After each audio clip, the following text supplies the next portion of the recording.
Ultimul joc din această săptămână a ajuns la final, astfel că după o luptă crâncenă, o echipă și-a adjudecat victoria și se va bucura de premiul pus la bătaie.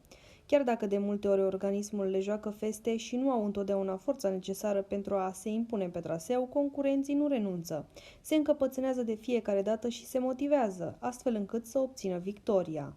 Pe ultima 100 de metri, faimoșii și războinicii sunt gata să dea totul pentru a obține cât mai multe victorii.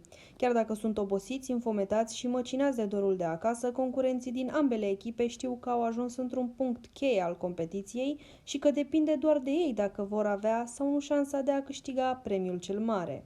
Fiecare săptămână este specială la Survivor. Traseele sunt spectaculoase, iar concurenții sunt puși la grea încercare, motiv pentru care și premiile sunt pe măsură.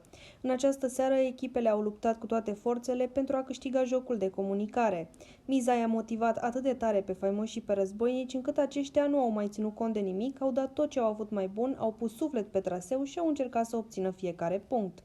Pentru că la finalul fiecărui joc doar o echipă este declarată învingătoare, în această seară războinicii au câștigat jocul de comunicare.